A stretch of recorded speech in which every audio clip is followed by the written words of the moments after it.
The needle slipped through silk like a whispered secret, each stitch a prayer I'd been weaving for 6 months. French seams, hand-rolled hems, seed pearls I'd sewn one by one until my fingers bled and my eyes burned. The dress wasn't just fabric and thread, it was my love letter to my only daughter, Maya. A letter written in the quiet hours after my teaching days were done, filled with the hope that my hands could still create something beautiful enough to be cherished.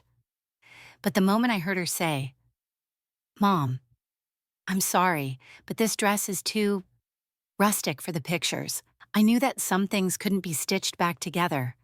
I just didn't know the most painful part was still to come. If you've ever felt the quiet sting of a loved one acting like you weren't there until your absence echoed louder than your presence, share your story. And if this feels like your table too, like and subscribe. I, Lena, a retired teacher, spent the quiet afternoons and silent nights in my small Seattle home writing a love letter. That letter wasn't written with ink or paper, but with meticulous stitches on ivory silk. It was the wedding dress for my only daughter, Maya. 6 months had passed, and the dress now lay spread across my dining table, shimmering like captured moonlight. I had used every penny of my meager pension to buy the silk charmeuse. It wasn't a luxury, but a sacrifice. 3 weeks of grocery money traded for this precious fabric. I still remembered my late husband, Thomas, and his words whenever I doubted my own hands. "You have the hands of an artist, Lena," he used to say. "Don't ever waste them." My hands were no longer as steady as they had been 40 years ago when I sewed my own wedding dress. But they were wiser now. Each pleat and each curve held the muscle memory of decades, of countless alterations I had done to make ends meet after Thomas passed away. I had sewn each tiny pearl onto the bodice one by one, each one a tiny drop of my blood. I had stayed up late, working until my fingers ached and my eyes blurred from exhaustion. This dress wasn't just fabric and thread, it was my message to my daughter about the love, the sacrifice, and the years I had spent raising her alone after her father's heart attack. I hoped that when Maya wore it, she would feel all of that morning. I wrapped the gown in acid-free tissue paper, the way my mother had taught me to preserve precious things. Looking in the mirror, I saw a woman grown thin from worry, but my eyes held the quiet satisfaction of work well done. Tonight, Maya would see the gift her mother's hands had created in the silence of countless nights. I drove my old car, the dress in a garment bag in the back, to the luxurious Fairmont Hotel in downtown Seattle. I felt out of place among the expensive cars and designer-clad people. The valet parking alone cost more than I spent on groceries in a month. I had offered to help with the flowers, something within my means. But Maya's future mother-in-law, Evelyn Price, had smiled a paper-thin, chilly smile. "Oh, don't worry about it, Lena, we've got everything handled." The bridal suite was a whirlwind of luxury and chaos. Evelyn stood in the center, commanding a team of professionals like a general.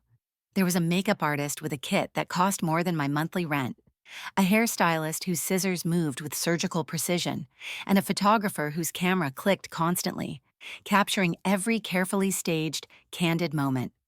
Maya sat in the middle of it all, beautiful and still like a porcelain doll.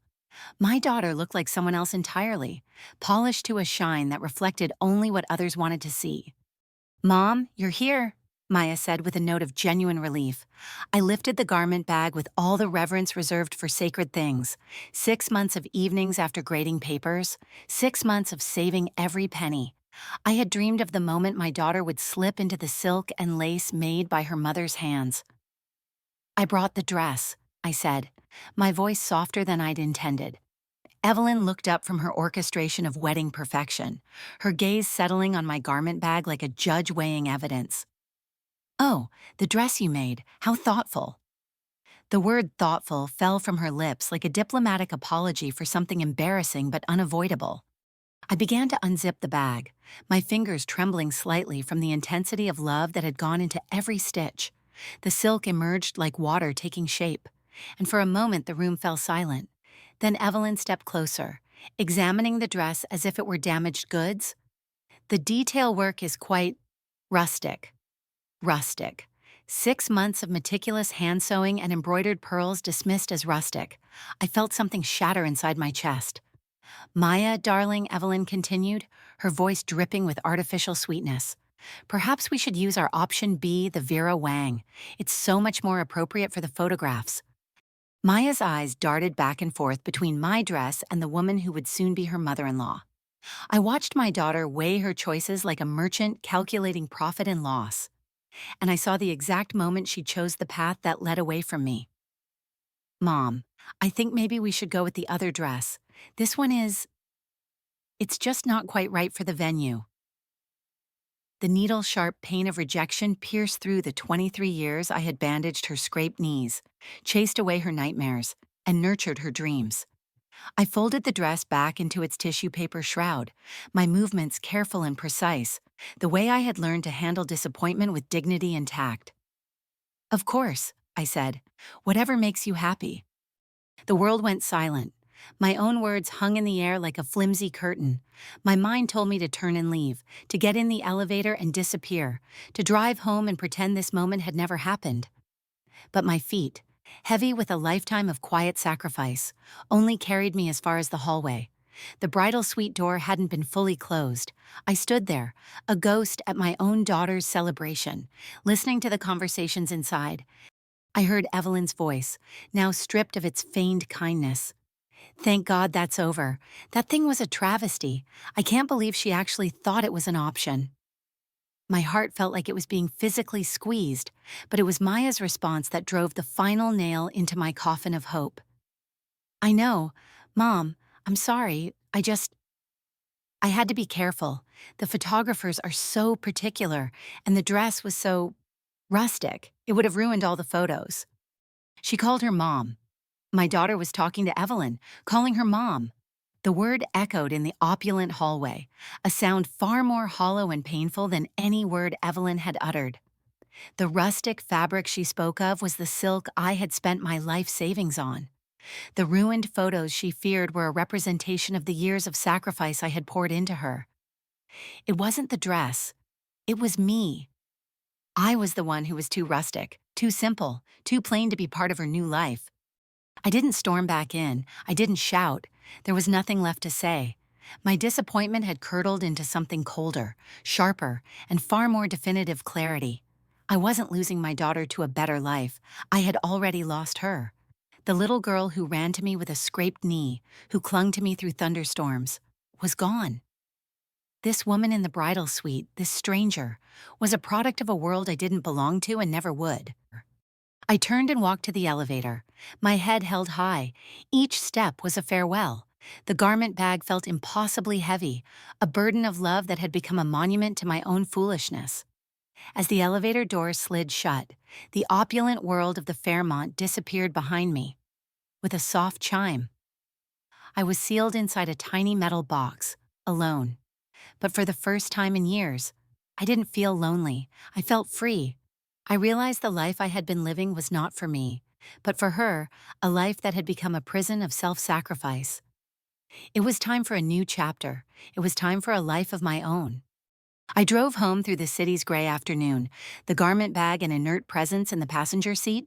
My house, which had always felt like a sanctuary, now felt impossibly quiet, the silence a stark contrast to the cacophony of the bridal suite.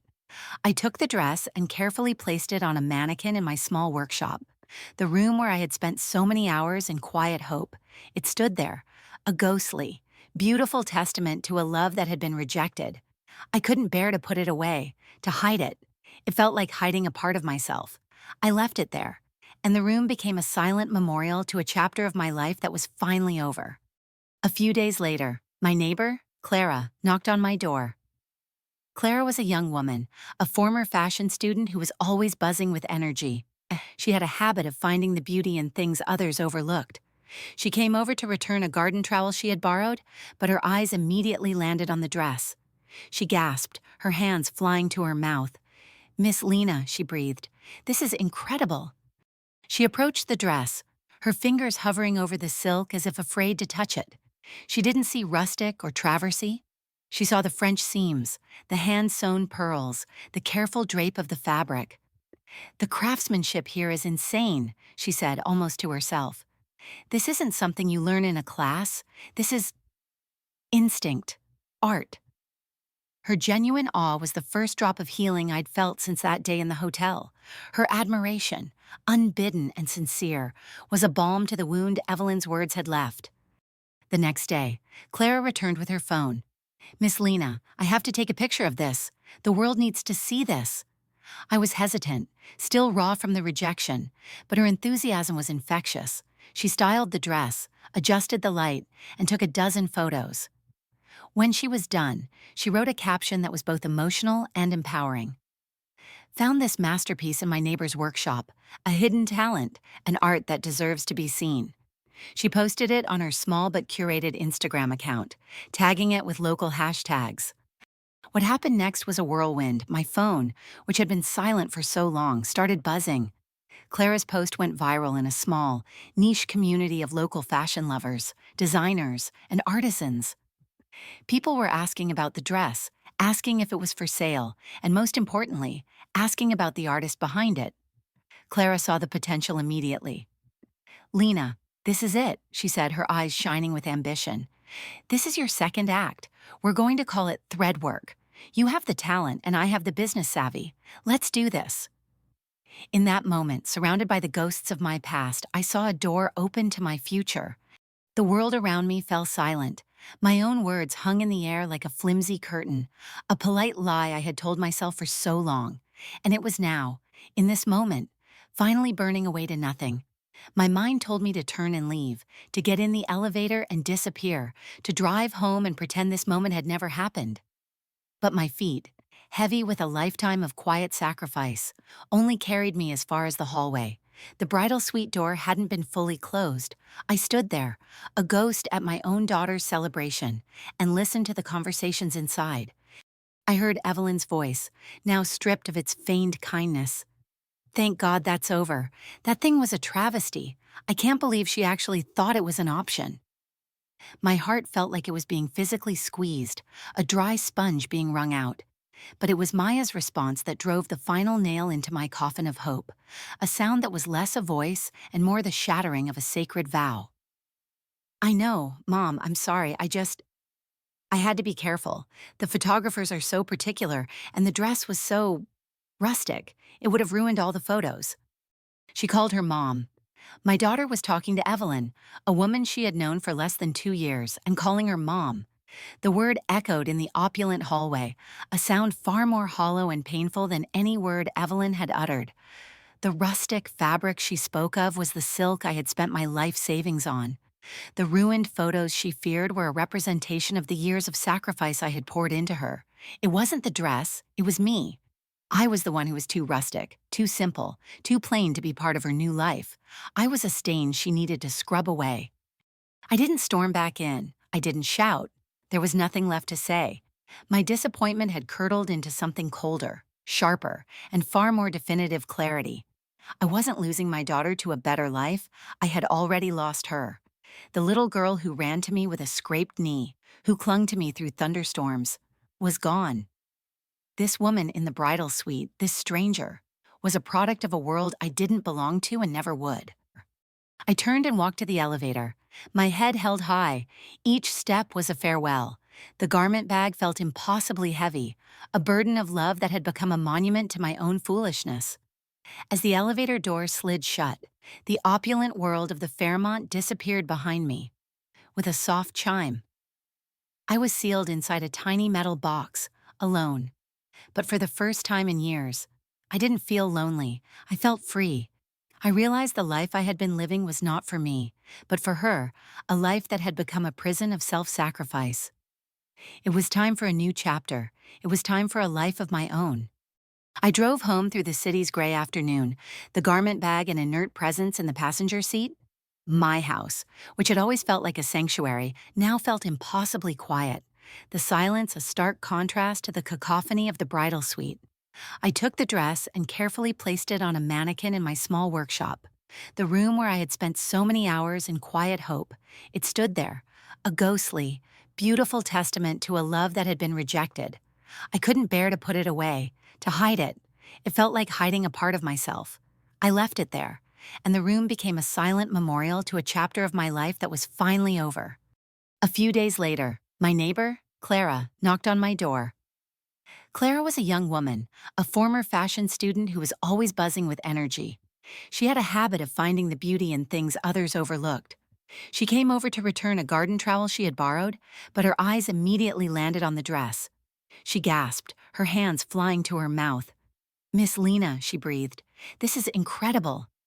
She approached the dress, her fingers hovering over the silk as if afraid to touch it. She didn't see rustic or traversy. She saw the French seams, the hand-sewn pearls, the careful drape of the fabric. "The craftsmanship here is insane," she said almost to herself. "This isn't something you learn in a class. This is instinct, art." Her genuine awe was the first drop of healing I'd felt since that day in the hotel. Her admiration, unbidden and sincere, was a balm to the wound Evelyn's words had left. The next day, Clara returned with her phone. "Miss Lena, I have to take a picture of this. The world needs to see this." I was hesitant, still raw from the rejection, but her enthusiasm was infectious. She styled the dress, adjusted the light, and took a dozen photos. When she was done, she wrote a caption that was both emotional and empowering. "Found this masterpiece in my neighbor's workshop, a hidden talent, an art that deserves to be seen."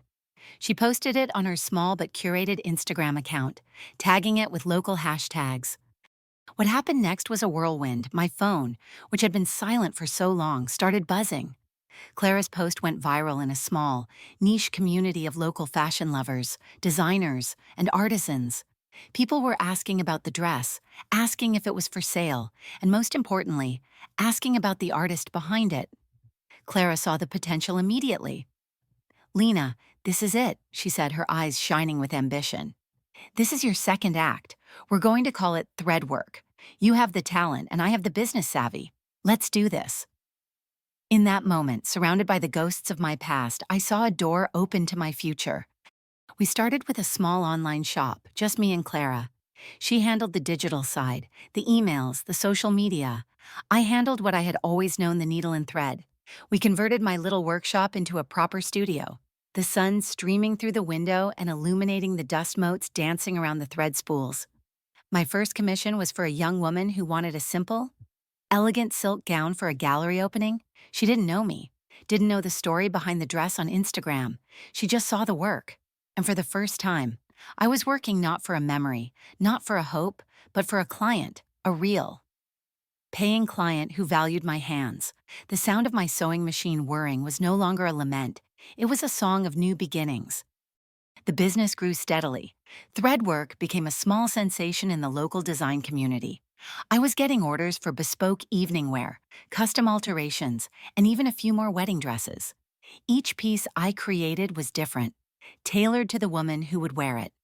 I learned to talk to my clients, to understand not just their measurements, but their dreams. I learned that my quiet nature was not a weakness, but an asset. The women who came to me wanted a calm, patient presence. They wanted someone who listened. I was that someone. 6 months into threadwork, Clara burst into my studio, her face alight. "Lena, you won't believe this. That viral post from months ago, a journalist from a major Seattle magazine found it. They want to do a feature on you, a story about a retired teacher who found her calling as a seamstress." My heart skipped a beat. A story, my story. Not just the story of a rejected dress, but the story of what came after. The journalist came to my workshop, a young woman named Sarah with bright, curious eyes. She spent an entire day with me, asking about my past, about Thomas, about Maya. I spoke of it all, my voice no longer laced with pain, but with a quiet strength I didn't know I had. I told her about the dress, not with bitterness, but as a turning point. "It was the best thing that ever happened to me," I said. And as the words left my mouth, I realized they were true. The magazine article was a beautiful piece. It was titled "The Seamstress Who Found Her Second Life." It spoke of my quiet artistry, my hands that wove threads of memory into garments of hope, and the viral post that launched threadwork. The day the magazine hit the stands, my phone rang off the hook. It was a new kind of busy, new clients, new orders, new life. I had a purpose that was entirely my own. I had been so focused on building my new world that I hadn't thought about the old one. The silence from Maya had been complete. No calls, no texts, no updates on her life. It was as if I had vanished from her universe. I wasn't even sure if she had seen the magazine article. But one afternoon, as I was pinning a hem for a client, my phone rang with a number I hadn't seen in months. It was Maya. I felt a jolt, a strange mix of dread and a faint, residual hope. My heart still knew her number by instinct. I took a deep breath and answered. The conversation was stilted, polite. She asked how I was, and I told her I was busy. It was the first time I had ever used that word to describe my life. She didn't sound happy. She sounded calculating. Mom, she said, her voice different now, softer. I'm so sorry about the dress. I should have. Her words trailed off. I saw you're making clothes now. It looks nice. It was a lie. I could hear it. I knew that she had seen the magazine, not the post. She wasn't calling because she missed me. She was calling because she had seen that I was no longer the quiet woman who existed only for her.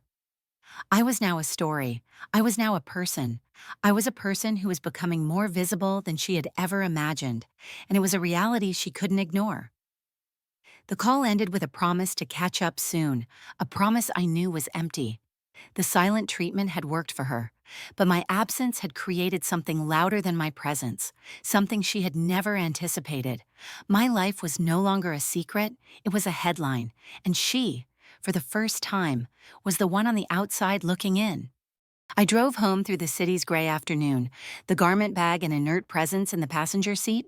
My house, which had always felt like a sanctuary, now felt impossibly quiet, the silence a stark contrast to the cacophony of the bridal suite. I took the dress and carefully placed it on a mannequin in my small workshop, the room where I had spent so many hours in quiet hope. It stood there, a ghostly, beautiful testament to a love that had been rejected. I couldn't bear to put it away, to hide it. It felt like hiding a part of myself. I left it there. And the room became a silent memorial to a chapter of my life that was finally over. The threads, the intricate embroidery, the thousands of tiny pearls, they were no longer symbols of a daughter's joy, but of a mother's profound, unrequited sacrifice. The very air in the room seemed heavy with my unspoken grief, a weight that had settled in the hollow of my chest. I spent the next few days in a fog of quiet despair. The kitchen remained untouched. My garden went untended. I simply existed, moving through the motions of my routine like a clockwork doll whose spring had finally wound down. My hands, once so busy, now lay idle in my lap. I had lost the will to create, to mend, to do anything at all. The future, which had once been so clear and centered around Maya, was now a blank canvas, and I was too tired to even pick up a brush. A few days later, my neighbor, Clara, knocked on my door. Clara was a young woman, a former fashion student who was always buzzing with energy. She had a habit of finding the beauty in things others overlooked, a fierce and joyful spirit that I admired from a distance. She came over to return a garden trowel she had borrowed, but her eyes, bright and quick, immediately landed on the dress. She stopped dead in her tracks, her hand flying to her mouth in a gesture of pure, unadulterated awe. "Miss Lena," she breathed, her voice a hushed whisper, "this is incredible." She approached the dress slowly, as if approaching a sacred object. Her fingers, fine and artistic, hovered over the silk as if afraid to touch it, afraid to disturb its perfect stillness. She didn't see rustic or travesty. She saw the delicate French seams, the perfect flow of the bias cut, the way the thousands of hand-sewn pearls caught the light and held it. Her professional training immediately recognized the mastery in every stitch. "The craftsmanship here is insane," she said, almost to herself, her eyes tracing the lines of the bodice. "This isn't something you learn in a class. This is instinct, art. The hand-stitching on these pearls alone would take months. And the way you've handled the charmeuse, it's like liquid." Her genuine awe was the first drop of healing I'd felt since that day in the hotel. Her admiration, unbidden and sincere, was a balm to the gaping wound Evelyn's words had left. It was a recognition I hadn't realized I was so desperately in need of. She saw me. She saw the years of quiet work, the skill, the love, and the sacrifice, all woven into a single garment. I found myself telling her the story, my voice a quiet, unspooling thread of pain and betrayal. Clara listened, her face a mask of silent empathy, her hand occasionally reaching out to lightly touch my own. When I finished, she didn't offer platitudes, she didn't tell me to forget about it. She simply looked at the dress, then at me, her eyes shining with an idea. Lena, she said, her voice firm with a newfound conviction. This is not a travesty. This is a masterpiece that just hasn't found its gallery yet. The next day, Clara returned with her phone. Miss Lena, I have to take a picture of this. The world needs to see this. I was hesitant, still raw from the rejection, but her enthusiasm was infectious. She styled the dress with a professional's eye, arranging the silk into elegant folds, adjusting the light to make the pearls sparkle. We spent an entire afternoon photographing the gown from every angle, each click of the camera a small act of defiance against the silence that had swallowed my art. When she was done, she sat down and began to write a caption. Her fingers flew across the keyboard, crafting a story both emotional and empowering. Found this masterpiece in my neighbor's workshop, she wrote, a hidden talent, an art that deserves to be seen. She posted it on her small but curated Instagram account, tagging it with local hashtags like #Seattle Fashion, #Handsewn, #Bespoke Gown, #Seamstress. She didn't just post a picture, she posted a love letter to my work, a testament to the quiet artistry of my hands. What happened next was a whirlwind. My phone, which had been silent for so long, started buzzing with notifications. Clara's post went viral in a small, niche community of local fashion lovers, designers, and artisans. People were leaving comments, their words filled with a mix of astonishment and admiration. The detail work is stunning, one person wrote. Where can I find this artist? Another asked. This is what true couture looks like. The inquiries flooded in, not just comments, but direct messages and emails asking about the dress, asking if it was for sale, and most importantly, asking about the artist behind it. Clara saw the potential immediately. Her eyes shone with a business-savvy ambition that was a complete contrast to my own quiet despair. Lena, this is it, she said, showing me her phone, her fingers scrolling through the messages. This is your second act. We're going to call it threadwork. You have the talent and I have the business savvy. Let's do this.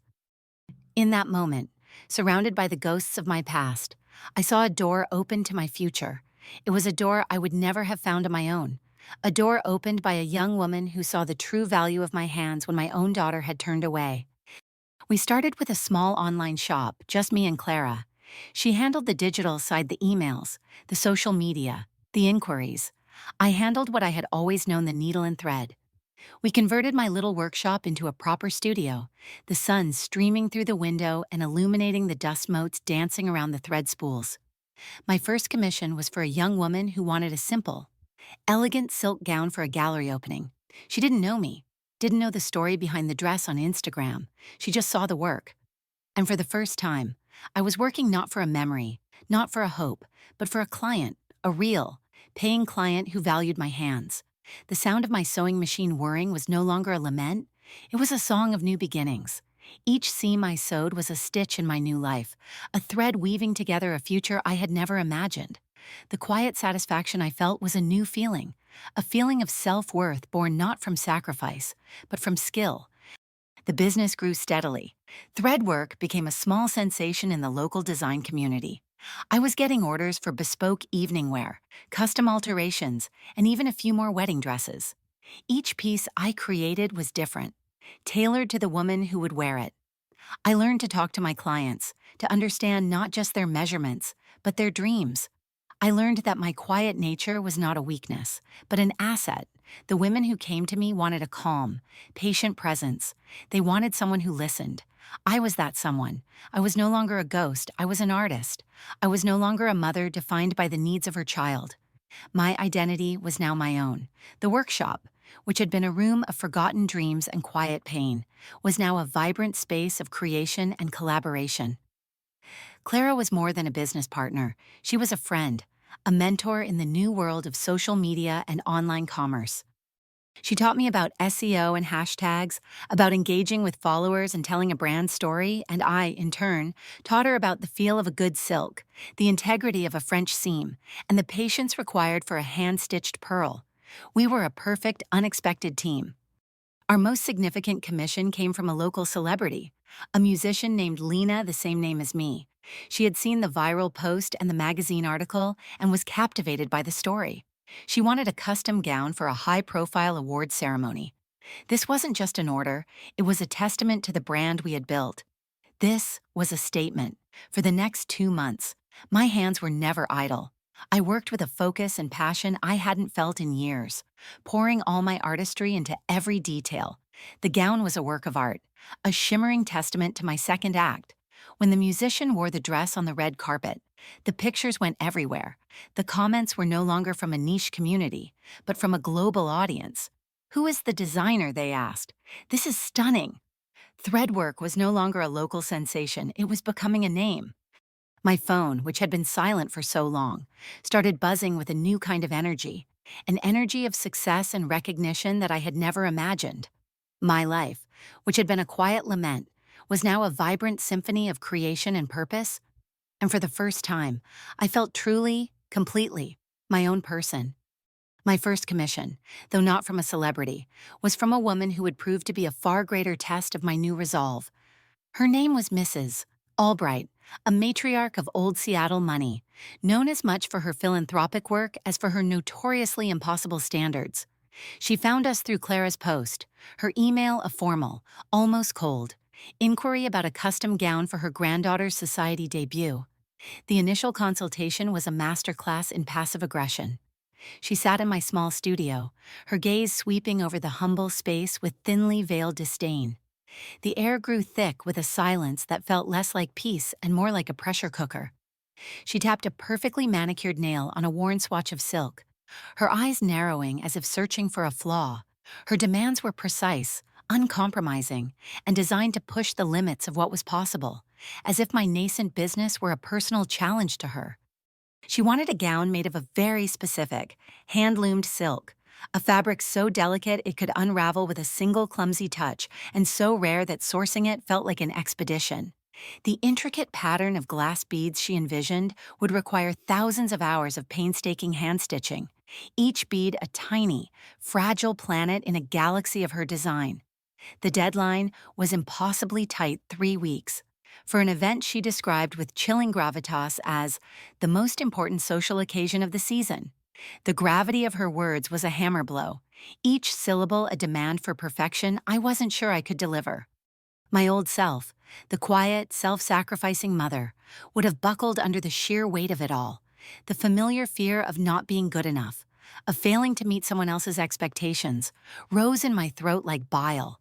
It was a suffocating feeling, a return to the helplessness I had known for so long. I felt the familiar urge to say I couldn't do it, to retreat back into the comfortable silence of my workshop where my only critic was myself. It was a dance I knew well, a dance of appeasement and silent defeat. I was standing on the precipice of my past, ready to fall back into the shadow of another woman's will. But Clara, standing quietly in the corner, a silent protector, saw the panic in my eyes. Her expression was a calm anchor in a rising storm of my own anxiety. After Mrs. Albright left, leaving behind a flurry of sketches and demands, a list of impossibilities. I broke down.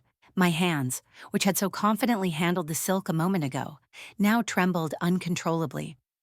"I can't do it, Clara," I confessed, my voice a whisper so fragile I barely recognized it as my own. "This is too much. She's too much. The silk, the beads, the time.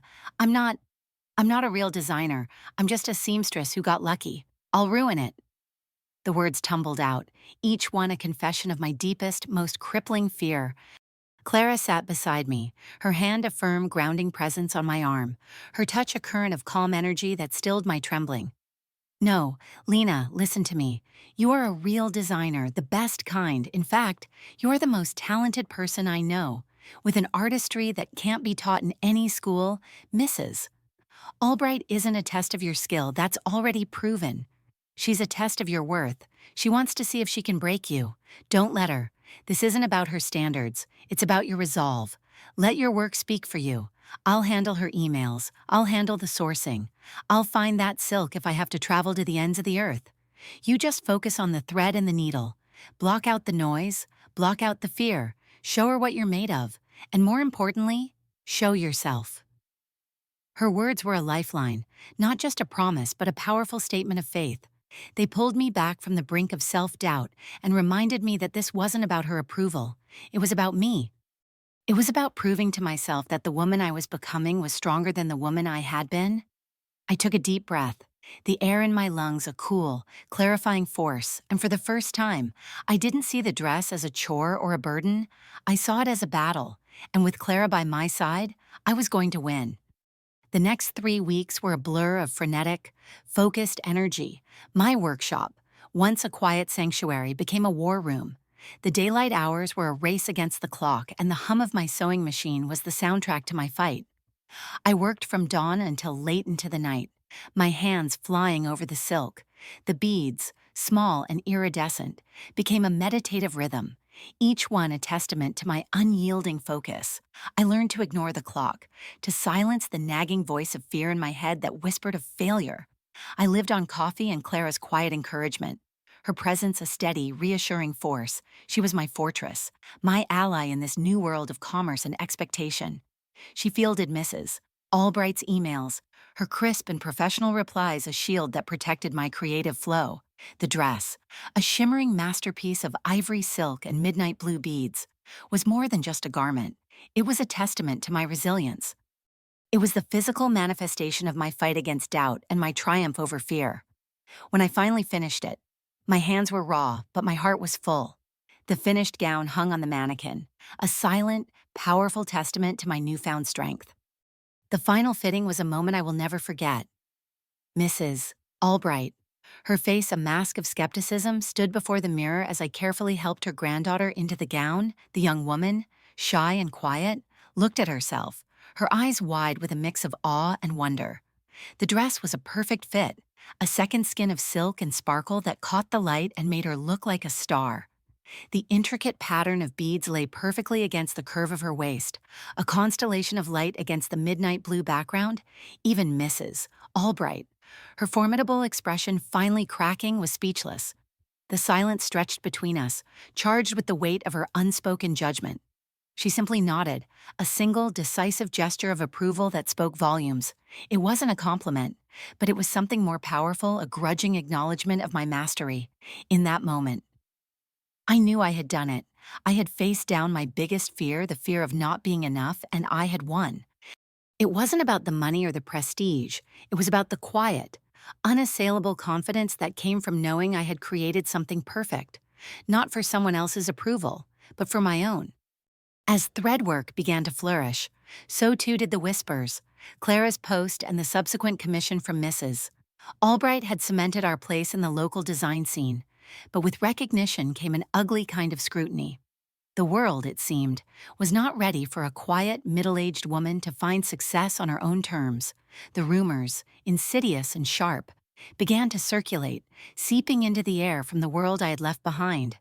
They weren't direct attacks on my work. They were attacks on my person, on my character as a woman and a mother. They came from Evelyn's circle of friends and socialites who saw my success not as a triumph, but as a deliberate insult to their own carefully constructed world. I would hear it secondhand through Clara or in hushed conversations in the grocery store. She's just a failed mother trying to get famous. She's using her daughter's wedding drama for attention. It's all very sad, really, a last-ditch effort. The words were like 1,000 tiny needles, each one designed to prick at my deepest insecurity. They painted me as a pathetic, desperate woman, a caricature of a life that was finally beginning to feel real. The old Lena, the woman who would have crumbled under such judgment, felt a pang of pain, but it was quickly replaced by a cool resolve. My hands, once trembling with self-doubt, were now steady and confident. I knew who I was. I knew the truth. I knew my worth. I chose to do nothing. I didn't respond to the rumors. I didn't defend myself. I simply worked. The sound of my sewing machine, the rhythmic click of my needles, the feel of silk between my fingers, that was my voice now. Clara, ever my protector, would shield me from the worst of it, a fierce guardian of my peace. She would send me links to positive comments and glowing reviews, a constant reminder of the world that saw my value. I learned to let the negativity be just that noise. It was a distraction from the real work, from the real joy. My art, the tangible beauty I created with my hands, was the only defense I needed. It was a silent, unassailable truth that spoke louder than any rumor. I was no longer a victim of my past. I was the architect of my future. The whispers of the old world could not reach me, for I was building a new one, stitch by precious stitch. The success of the Albright gown, though quietly achieved, did not go unnoticed. The whispers of the old world were soon drowned out by a different kind of voice. A young, intrepid reporter for a prominent local magazine, Sarah Jenkins, had been following the buzz around threadwork on Clara's social media. She had a keen eye for human interest stories, for narratives that went against the grain of typical celebrity profiles. She saw my work not just as beautiful fashion, but as a testament to resilience and a quiet, powerful comeback. She reached out to Clara with a polite but persistent email, expressing her desire to do a feature on Seattle's quiet artisan. My first instinct was to decline. The thought of being in the spotlight was terrifying. My whole life had been spent in the background, a silent supporter, a ghost in my own narrative. But Clara, with her boundless energy and unwavering belief in me, saw this as an opportunity. "Lena, this isn't just about selling dresses," she urged. "This is about telling your story. It's about showing the world that you're here, that your art matters." I reluctantly agreed, a decision that felt both like a terrifying leap of faith and a necessary step. The interview took place in my workshop, the very room that had witnessed my deepest despair and my most profound rebirth. Sarah arrived not with the glossy pretense of the fashion world, but with the genuine curiosity of a storyteller. She was kind, and her questions were gentle, probing not just about the technical aspects of my craft, but about the emotional journey behind it. She asked about my beginnings, about the challenges, about the passion that fueled my hands. I told her about the solitude of the sewing room, the quiet hum of the machine that had become my steady companion, and the deep satisfaction of turning raw material into something of beauty. I spoke of the wedding dress, not as a story of betrayal, but as the turning point that had forced me to find my own path. It was a moment of vulnerability that felt liberating, as if I were finally giving voice to a truth I had suppressed for decades. Clara, ever the business partner, spoke passionately about our brand's philosophy: quality over quantity, artistry over profit, and the quiet revolution of slow fashion. She painted a picture of a business built on integrity and passion, a stark contrast to the fast-paced, disposable world of high-end consumerism. Sarah's eyes, bright with interest, took in every detail of the room: the spools of thread, the intricate sketches, the antique sewing machine, the ghost of a bridal gown still standing on the mannequin. She spent hours, her camera clicking away, capturing not just the finished pieces but the process itself, the way my fingers moved over the fabric, the focused intensity in my eyes, the organized chaos of my creative space. It was a beautiful, non-intrusive kind of documentation that made me feel seen, not exposed for the first time. Someone was truly looking at my work, and at me, with respect. A month later, the magazine feature was published. The article, titled "The Quiet Revolution of Lena Alcott," was a masterpiece of storytelling. Sarah had captured the essence of my journey, painting a vivid picture of a woman who had found her voice not in words, but in stitches. The photograph that accompanied the article was of me, not in a grand studio, but at my sewing table, my hands gently holding a bolt of silk. My face, usually so reserved, held a hint of quiet triumph. The article went viral, not just in the local community, but on a national scale. It was picked up by other online publications and news blogs, all of them echoing Sarah's sentiment about a hidden talent finally coming to light. Threadwork was no longer a local secret. It was a phenomenon. My phone, once a silent monument to my isolation, began to ring off the hook. Inquiries flooded in from across the country: requests for bespoke gowns, offers for collaborations with other designers, and even an email from a prestigious art gallery in New York, asking if I would consider displaying some of my work. The recognition was overwhelming, a tidal wave of validation that swept away the last remnants of my self-doubt. I was no longer a ghost in my own home. I was a creator, an artist, a force to be reckoned with. I would find myself staring at the article, reading it over and over, not for the praise, but for the simple, profound joy of seeing my story told with such dignity and respect.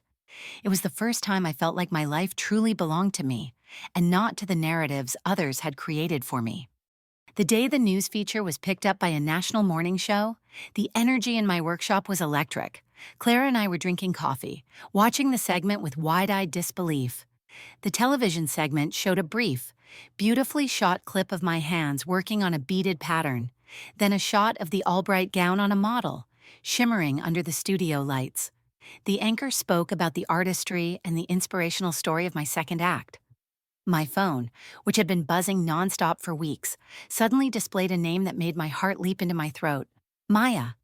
My hand hovered over the screen, a mix of hope and apprehension rising within me. Was this it? Was she calling to say she was proud to finally acknowledge my work, not as a mother, but as an individual? Clara, sensing my internal struggle, squeezed my arm. "Answer it, Lena," she said gently. "It's time." I took a deep breath and pressed the green button. "Hello, Maya," I said, my voice betraying a hint of the tremor in my heart. "Mom, oh my God, I just saw you on TV." Her voice was a flurry of manufactured excitement, but beneath the surface, I could hear a calculated edge. It wasn't the sound of joy or pride, but of an opportunist who had just found a new, valuable commodity. She talked about the segment, about how amazing it was, about the comments she'd seen on social media. For a fleeting moment, I allowed myself to feel a flicker of the old hope, the desire for her genuine approval. But then the conversation took a sharp turn. "Mom, you have no idea what a goldmine you're sitting on," she said, her voice dropping into a businesslike tone I had heard before in the offices of her father-in-law. "This is huge, the name recognition alone. We need to capitalize on this, like yesterday." She began to talk, not about my art, but about my business, her words a rapid-fire assault of logistics and profit. "We need to scale up, get a bigger space, hire a team of seamstresses, maybe a whole factory. You can't be doing this all by yourself anymore. We should find a cheaper fabric supplier, maybe overseas, and simplify the designs. We can make a mass-market version of your dresses, a threadwork light collection. For a fraction of the cost, the profit margins would be incredible." Her words were a cold shower. They were the same words I had heard from Evelyn, the same logic that had driven a wedge between me and my daughter years ago, the same belief that a thing's value was measured only by its cost and its profitability. She didn't see the thousands of hours I had poured into each dress. She didn't see the quiet satisfaction, the artistry, the passion that was woven into every stitch. She only saw an opportunity to make money, a brand to be exploited. The dream she was painting was a hollow one, a factory floor filled with cheap, lifeless replicas of my art. It was everything I had fought against. The hope in my heart withered and died, replaced by a dull, aching disappointment. This wasn't a call of apology or pride, it was a call of calculation. She had seen my success, not as a triumph of the spirit, but as a financial asset to be leveraged. I took another deep breath, the air in my lungs cool and steadying this time. I didn't feel the fear of not being good enough. This time, I felt the quiet, unassailable confidence that had grown within me. "Maya," I said, my voice calm and firm, a steady counterpoint to her hurried pitch. "I appreciate your ideas, but you don't understand. Threadwork isn't about profit margins. It's about a story. It's about a woman who makes beautiful things with her hands. It's about quality, not quantity. The integrity of the fabric, the intricacy of the beadwork, the time I put into each piece, that's what makes it special. That's what people are responding to. I'm not going to sacrifice that for money, and I'm certainly not going to turn my passion into a soulless factory." The silence on the other end of the line was deafening. It was the sound of a dream dying, a hope finally laid to rest. In that moment, I realized I was no longer waiting for her approval. I had found my own worth, stitch by precious stitch, and it was a worth that could never be bought or sold. My business was mine, and my identity was my own, and for the first time in my life, I was truly, completely free. The silence on the other end of the line was a vast, echoing void, Maya's breathless, businesslike pitch had come to an abrupt halt, hitting a wall of quiet, firm refusal. It was a refusal she had never expected to hear from me. I could hear nothing but the faint static of the connection and the distant, familiar hum of my sewing machine, a sound that now felt less like a background noise and more like the steady, unwavering beat of my own heart. It was a silence filled with her unspoken shock and, perhaps, a flicker of indignation that her mother had dared to say no. This wasn't the pliant, self-sacrificing woman she remembered. This new Lena, this artist with a voice of her own, was an unfamiliar and inconvenient stranger. "Mom, you don't understand," she finally said, her voice dropping the feigned excitement and hardening into a tone of pure, unvarnished frustration. "This is business. This is how you build an empire. We have an opportunity here that most people only dream of: the press, the recognition. We have a brand name now. We can leverage that. We can make a fortune. Why would you throw that away?" Her words were a relentless assault, a calculated appeal to a part of me she thought still existed, the woman who valued security and status above all else. But that woman was gone. Her words were a mirror, showing me a reflection of the woman I had once been. I saw a woman who would have crumbled under the weight of such an argument, who would have believed that her own happiness was a selfish indulgence and that my passion was a naive hobby. For a brief, dizzying moment, I could almost feel the old fear returning, the familiar tremor of self-doubt. But it was a ghost of the past, a faint echo in a room now filled with my own light. I looked down at my hands, the hands that had worked so tirelessly, so lovingly, on every single stitch, and I felt a profound sense of peace. I could see the faint calluses on my fingertips, the small scars from 1,000 needle pricks, and each one told a story of a moment, of a choice, of a piece of myself being reclaimed. "I understand more than you know, Maya," I said, my voice as steady as the rhythmic hum of my machine. "What you call an empire, I call a factory. What you call a fortune, I call a sacrifice. The dresses I make, they aren't just products, they are pieces of my story. They are made with my hands, with my time, and with my heart. Efficiency to you means cutting corners, using cheaper materials, and turning artistry into an assembly line. To me, it means turning a passion into a soulless chore." The words came out not as an accusation, but as a simple, undeniable truth. I paused, letting my words sink in, not for her sake, but for mine. It was a confession, a declaration, and a farewell all at once. The freedom you think I'm throwing away is the very thing I've finally found. I've spent my whole life making things for other people's approval, living in the shadow of their dreams. This business, this quiet revolution you see on TV, it's not about revenge against the past. It's about finding my own worth, one stitch at a time, the integrity of my craft, the joy of creating something beautiful. That's the only currency that matters to me now. I won't sacrifice that for anything, not for profit, not for recognition, and not for you. The finality of the statement hung in the air, a definitive period at the end of a long unresolved sentence. The silence returned, this time heavier and colder. It was the silence of a chasm opening, of a final, irreversible choice. It was the silence that comes after a storm, leaving behind a cold, clear air. "Fine," she said, the single word dripping with a cold finality that was more devastating than any argument. "Do what you want." And with that, she hung up. The click of the phone disconnecting was a sharp, final sound. I stood there, the phone still in my hand, a wave of emotion washing over me. It wasn't the crushing sadness I had expected. It wasn't the familiar pain of a relationship severed. It was something else entirely. It was a feeling of profound lightness, as if a heavy chain I hadn't even realized I was wearing had just fallen away. It was the sensation of a door finally closing, and the gentle, hopeful feeling of a new one opening. The last vestige of my old life, of my old identity, was gone. The desperate, aching hope that she would one day see me for who I truly was had finally been laid to rest. In that moment, I was truly, completely free. I walked over to my sewing machine, my hands trembling slightly, not from fear, but from the immense, quiet power of my own choice. I had chosen myself. A few weeks later, the physical manifestation of my new life was complete. Clara and I stood in a bright, spacious studio flooded with natural light from a large window. It was everything my old workshop wasn't: expansive, elegant, and filled with a sense of boundless possibility. The walls were painted a soft ivory, a color that seemed to catch and hold the light.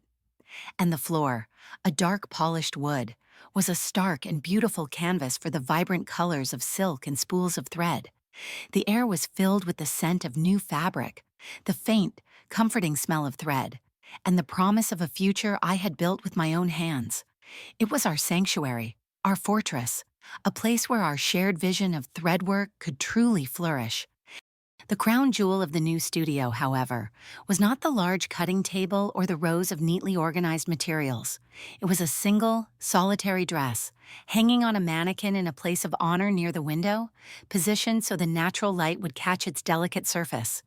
It was the original wedding dress I had made for Maya, the very garment that had been the catalyst for my entire journey. I had taken it from its dusty, hidden corner in my old workshop and brought it into the light.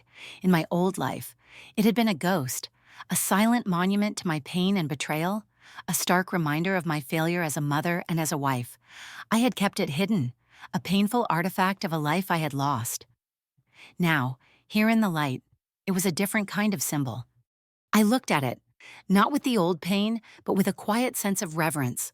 The unadorned, simple elegance of the silk, the careful hand-stitching on the bodice. I saw it not as a dress for someone else, but as my own first step. It was the before, the quiet beginning of a revolution that had nothing to do with revenge and everything to do with my own resilience. It was a tangible record of the woman I was and the woman I had become. It was proof that even from the deepest heartbreak, something beautiful could emerge. I reached out and gently touched the fabric, a sense of quiet triumph swelling in my chest. Clara stood beside me, her hand a warm presence on my shoulder.